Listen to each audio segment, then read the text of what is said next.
Hello dear student, welcome to my YouTube channel Manikarnika study. तो आज की इस वीडियो में हम बात करेंगे हाई स्कूल का जो चैप्टर है 10 प्रकाश का परावर्तन एनसीईआरटी बुक से। आज हम इस चैप्टर के बारे में बात करेंगे। तो सबसे पहला हमारा टॉपिक है प्रकाश का परावर्तन। तो चलिए समझते हैं प्रकाश का परावर्तन।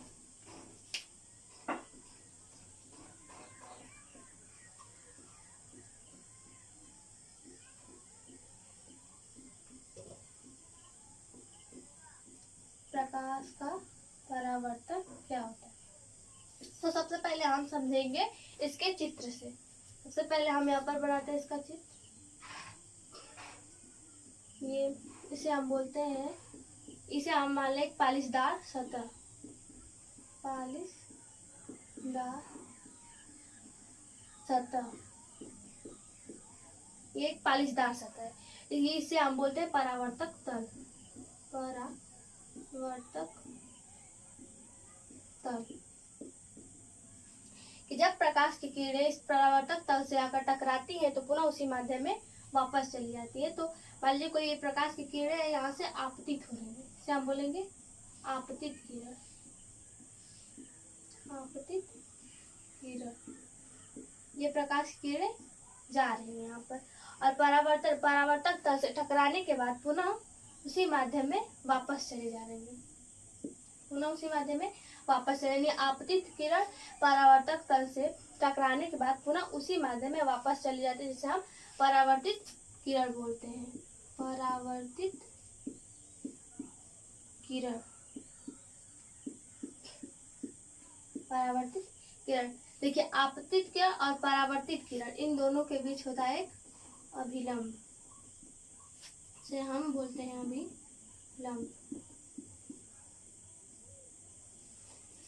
और आपतित किरण और परावर्तित किरण और आपतन बिंदु पर अभिलंब, यानी इस जहां पर ये तीनों है, आपतित और परावर्तित और अभिलंब, इसे हम बोलते हैं आपतन बिंदु। आपतन बिंदु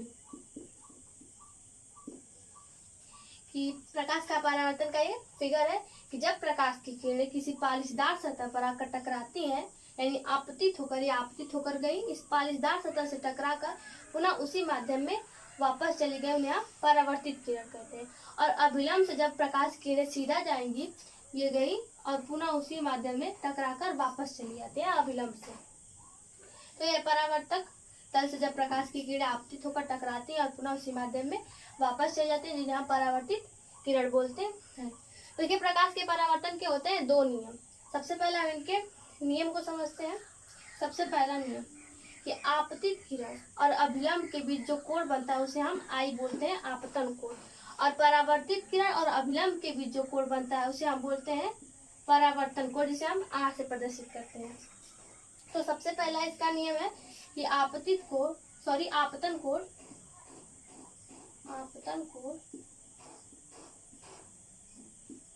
कोण आई, जिसे हम आई बोलते हैं, बराबर किसके? परावर्तन कोण के। परावर्तन कोण, जिसे हम आर से प्रदर्शित करते हैं। तो इसका पहला नियम हो गया कि आपतन कोण इज इक्वल टू परावर्तन कोण। और सेकेंड नियम क्या होता है कि आपतित किरण और परावर्तित किरण और आपतन बिंदु पर अभिलंब तीनों एक ही तल पर होते हैं। आपतित किरण, परावर्तित किरण,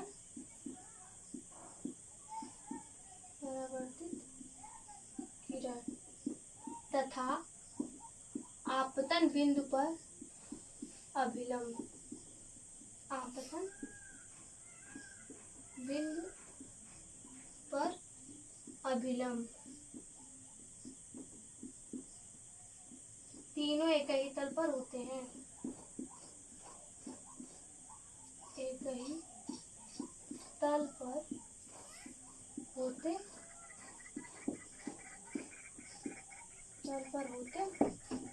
हैं। इसका सेकेंड नियम कि आपतित किरण और परावर्तित किरण और आपतन बिंदु पर अभिलंब तीनों एक ही तल पर होते हैं। और पहला नियम है कि आपतित किरण और अभिलंब के बीच बना कोण आपतन कोण और परावर्तित किरण अभिलंब के बीच बना कोण परावर्तन कोण, यानी आपतन कोण इज इक्वल टू परावर्तन कोण, ये दोनों बराबर होते हैं। तो चलिए इसकी हम थ्योरी को लिख लेते हैं, इसे समझ लेते हैं कि जब प्रकाश की किरणें आपतित होकर, जब प्रकाश की किरणें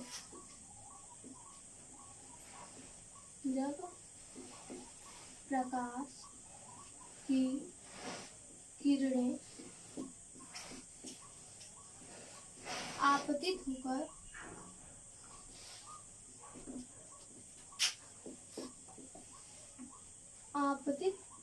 होकर जब प्रकाश की किरणें आपतित होकर किसी पालिशदार सतह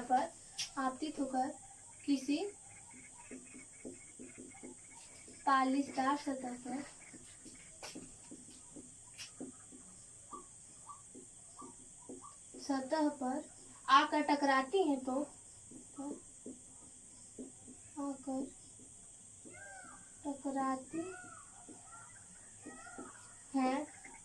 तो वह उसी माध्यम में वापस चली जाती है। टकराती हैं तो वह उसी माध्यम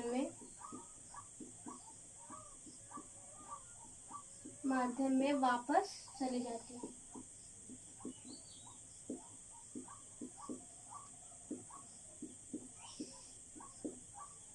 इसे हम प्रकाश का परावर्तन बोलते हैं। देखिए प्रकाश का परावर्तन, एक परावर्तक तल है, ये एक पालिशदार सतह है। जब प्रकाश की किरणें आपतित होकर इस परावर्तक तल से आकर टकराती हैं तो उसी माध्यम में वापस चली जाती है, और जो किरणें वापस चली जाते हैं यहाँ परावर्तित किरण बोलते हैं, जिन्हें हम परावर्तित किरण बोलते हैं। और अभिलंब और परावर्तित किरण के बीच बना कोण परावर्तन कोण कहलाता है। परावर्तन कोण। और आपतित किरण और अभिलंब के बीच बना कोण आपतन कोण कहा जाता है, इसे